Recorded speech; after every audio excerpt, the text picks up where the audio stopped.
নমস্কার বন্ধুরা, welcome to my channel. আজকে আমরা ঘুগনি বানাবো with mutton fat and mutton keema. Overnight ভিজিয়ে রাখা মটরটাকে এবারে নুন দিয়ে সিদ্ধ করে নেব। কিছু নেসেসারি ইনগ্রেডিয়েন্টস নিয়ে নিয়েছি, যেমন টমেটো, মাটন ফ্যাট, রসুন, আদা, পেঁয়াজ, শাহি জিরা, আলু অ্যান্ড সর্ষের তেল, টার্মারিক পাউডার, এগুলো।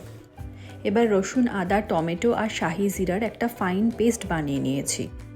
এছাড়াও আরও কিছু ইনগ্রেডিয়েন্টস নিয়ে নিয়েছি, যেমন ধনিয়া পাউডার, গোটা গরম মশলা, রেড চিলি পাউডার আর আগে থেকে বেটে রাখা মশলাটা একটা বাটির মধ্যে ঢেলে নিয়েছি।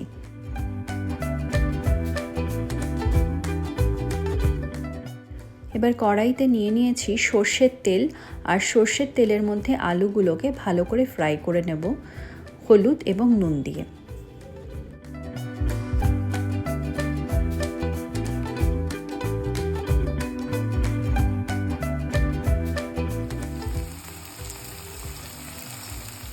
আলুগুলোকে একটা বাটিতে তুলে রাখলাম। এখন লেফট আউট অয়েলের মধ্যে দিয়ে দেব গোটা গরম মশলা, আর তার মধ্যে পেঁয়াজ কুচোগুলো দিয়ে দেব। এগুলো ভালো করে নেড়ে নিতে হবে, পেঁয়াজগুলো হালকা ব্রাউন ভাজা হওয়া অবধি। পেঁয়াজটা হালকা ব্রাউনিশ হয়ে এলে তার মধ্যে দিয়ে দেব আগে থেকে বেটে রাখা মশলাটা। এবার দিয়ে দেবো একটু হলুদ গুঁড়ো,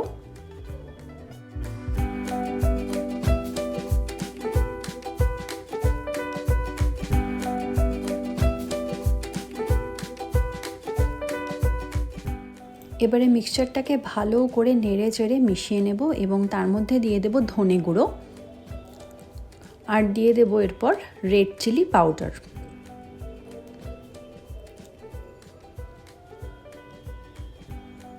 এই দুটো অ্যাড করার পরে এটাকে ভালো করে মিশিয়ে নিতে হবে।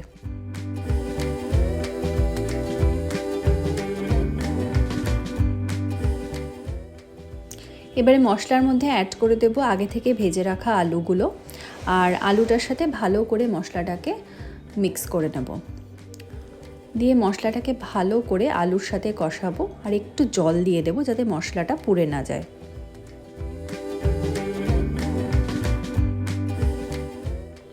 এরপর ঢাকা দিয়ে কিছুক্ষণ কুক করব, যতক্ষণ না পর্যন্ত একটু অয়েল রিলিজ করে। এরপর ঢাকাটা খুলে অ্যাড করে দেব মাটন কিমা। এটা আমি ভিডিও করতে ভুলে গেছি, আমি মাটন কিমাটা অলরেডি এর ভেতরে দিয়ে ফেলেছি। তারপর অ্যাড করব সিদ্ধ করে রাখা মটরগুলো। এবার আলু আর মাটন কিমা আর মটরগুলোকে একসাথে মশলার সাথে ভালো করে মিক্স করতে হবে। ভালো করে মিক্স করার পরে এটাকে কিছুক্ষণ কুক হতে দিতে হবে, সো ঢাকা দিয়ে দিতে হবে।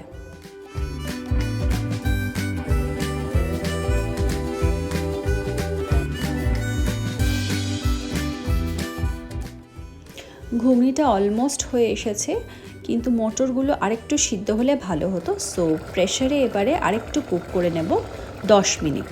জাস্ট দুটো হুইসেল দিলেই যথেষ্ট।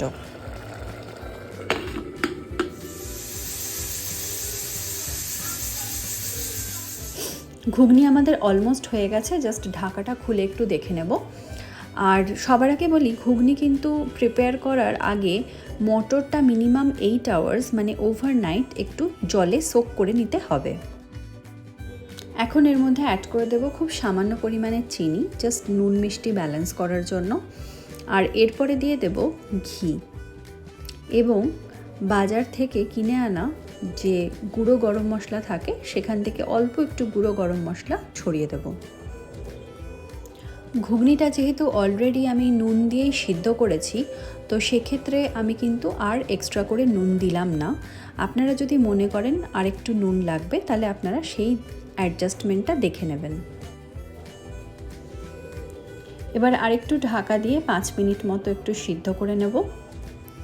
সো আমাদের ঘুগনিটা এখন রেডি হয়ে গেছে, দেখুন দারুণ কালার এসেছে। তার সাথে ঘুগনির সাথে যদি আপনি মাটন কিমা, মাটন ফ্যাট, মাটন লিভার সব একসাথে অ্যাড করেন, তাহলে আরও দারুণ স্বাদ হবে। তো এভাবে অবশ্যই বানিয়ে খাবেন। আসছি নেক্সট ভিডিওতে।